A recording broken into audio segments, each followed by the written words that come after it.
The animosity that the shaitan has for mankind goes back to the creation of Adam alayhi salam. And actually even before that. We know that before Allah subhanahu wa ta'ala created mankind, the jinn were already in existence. The jinn were created before mankind. And when the jinn were created, they existed, and scholars say it was like a very long time before, perhaps even thousands of years before the creation of mankind, Allah subhanahu wa ta'ala created the jinn. And amongst the jinn, there was one particular jinn who was very, very pious.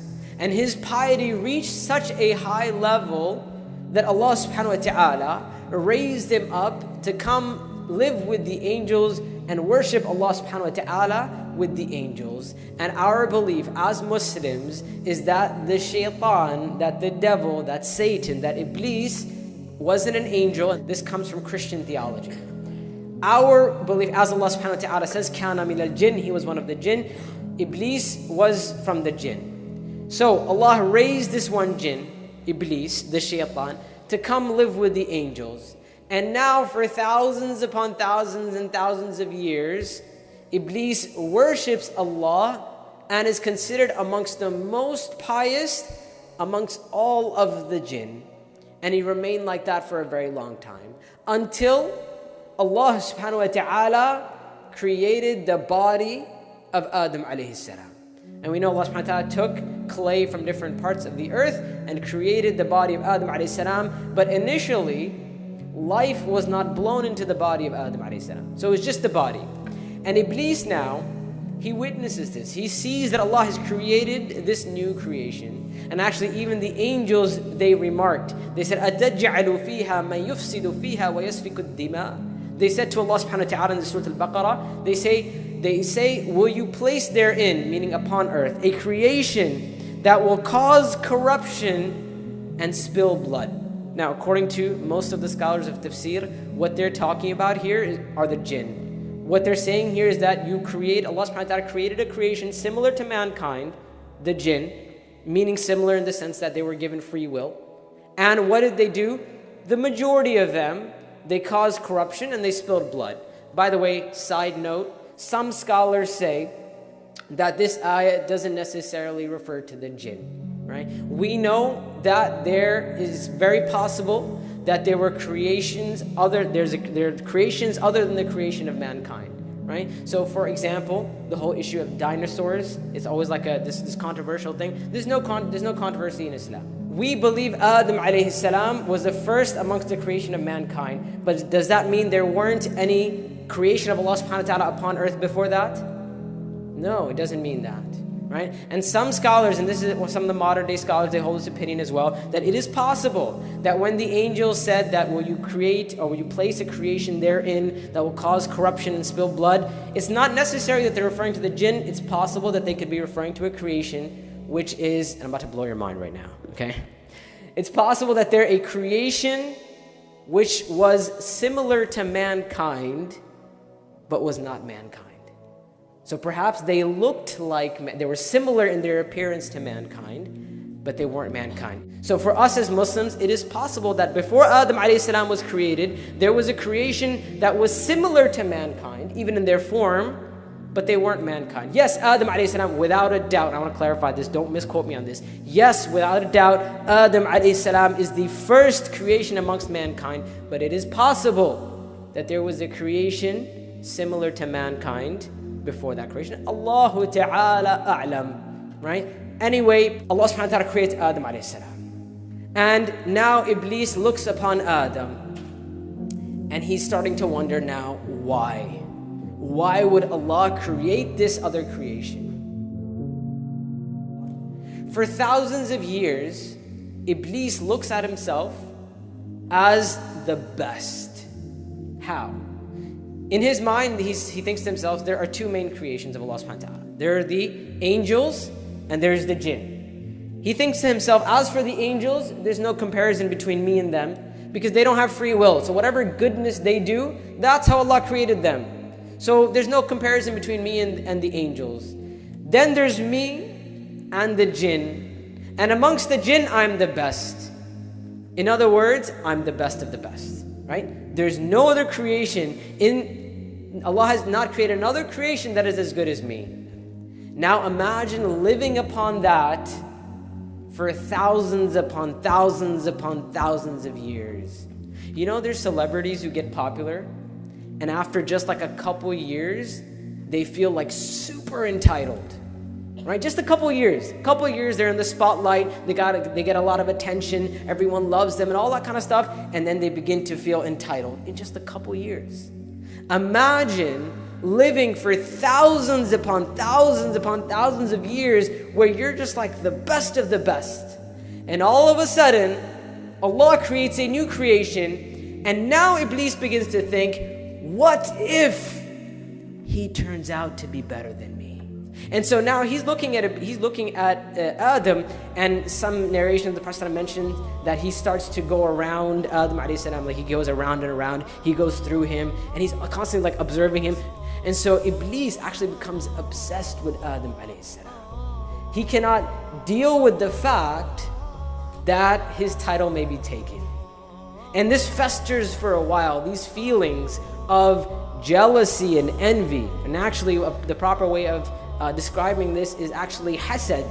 The concept of hasad in Islam is when you see something that someone else has, and not only do you want it for yourself, you want that person to not have it. And that is what is truly dangerous, and that is what Iblis was suffering from. You know, the scholars, they discuss this issue. What was the first sin that Iblis committed? They say, was it hasad or was it arrogance? A lot of scholars say arrogance. Some scholars say it was actually jealousy and envy, or hasad. And I hold the opinion that it was actually hasad. That it all began with hasad. It began with that extreme jealousy where he couldn't stand that perhaps Adam alayhi salam may turn out to be a creation better than him. And this is how he's feeling now. And he hasn't said anything. No one's talked to him. He hasn't spoken out about this. It's just all happening in his heart. Until Allah subhanahu wa ta'ala blows life into Adam alayhi salam. And we know at that point Allah subhanahu wa ta'ala orders the angels and Iblis to make sajda to Adam alayhi salam. Right? This is, by the way, not a sajda of worship. This is a sajda of respect. This is a sajda of honor. Allah subhanahu wa ta'ala says, وَلَقَدْ كَرَّمْنَا بَنِي آدَمَ. We have indeed honored the children of Adam. The creation of Adam alayhi salam is honored. And Allah subhanahu wa ta'ala created Adam with his own hands, as opposed to the jinn. There are many ways in which Allah subhanahu wa ta'ala honored Adam alayhi salam in his creation. Also, the fact that Allah subhanahu wa ta'ala told the angels to make sajda means that Allah honored Adam alayhi salam even above the angels. And sometimes we don't realize this as mankind. When we debase ourselves, when we disobey Allah subhanahu wa ta'ala, when we put ourselves in these types of situations, when we are, like I said, debasing ourselves, we don't realize that Allah has given us honor, and we ourselves, we take away our honor, subhanAllah. Right? But Allah honored the children of Adam alayhi salam. And so Allah subhanahu wa ta'ala gives the command, and we see this mentioned in many places in the Quran. For example, Surah Al-Kahf, verse 50, Allah subhanahu wa ta'ala says, وَإِذْ قُلْنَا لِلْمَلَائِكَةِ اسْجُدُوا لِآدَمَ. And we said to the angels, make sajda to Adam. And Iblis is standing there, he's included within the angels, he's included within this command. Right? The command comes down, and I want you to actually imagine what this looks like. Allah subhanahu wa ta'ala in Surah Sad mentions, فَسَجَدَ الْمَلَائِكَةُ كُلُّهُمْ أَجْمَعُونَ. Allah says that the angels, and Allah uses the letter fa here. Fa, by the way, in Arabic means immediately. Right? Allah subhanahu wa ta'ala doesn't say thumma sajadu. He doesn't say wa sajadu. Not and then or after that or sometime. No. Fa means immediately. Immediately the angels, they go into sajda. Now, this gathering of angels is more amazing than we can even comprehend, but I'm going to try and give you a visual. Imagine the angels standing in front of Allah subhanahu wa ta'ala. The angels are absolutely beautiful beings, right? We know that they are more beautiful than we can imagine. We know that the angels are actually also very large beings, For example, the Prophet ﷺ, when he saw the angel Jibreel in his original form, in his true form, the Prophet ﷺ says, I looked up in the sky and the horizon was covered by just one of the wings of the angel Jibreel. Right? There are narrations that mention, Prophet ﷺ said that if you were to travel, if a person, someone who's proficient at riding horses, if they were to travel the distance of a day and a night on horseback, they would not cover the distance of the wingspan of an angel. Can you imagine? This dude is just like riding and riding and riding for a full 24 hours. He's going and he cannot cover the distance of a wingspan from one tip to the other. He can't do it. Another narration mentions 10 days and 10 nights. Subhanallah. These huge, majestic, beautiful, awe-inspiring beings are standing in front of Allah subhanahu wa ta'ala, and they're lined up. Perfect rows. There's not a single inch, not a single millimeter that one angel is in front of the other, right? In terms of the row. And it's not just 5 rows, or 10 rows, or 20 rows, or 30 rows. It's as far as your eye can see, it's angels. Right? You look out, and I don't know if you've ever been in a situation like that where you look out and like your eyesight just stops at a certain point. There's only as far as you can see, and then it's just all blurry and gone after that. It would be like that, but in the distance it would just be angels. This type of gathering of angels. And Allah subhanahu wa ta'ala gives the command to make sajda, and the angels immediately fall into sajda. And Allah subhanahu wa ta'ala says, فَسَجَدَ الْمَلَائِكَةُ كُلُّهُمْ أَجْمَعُونَ. Not only do they make sajda, they make sajda all together at the same time.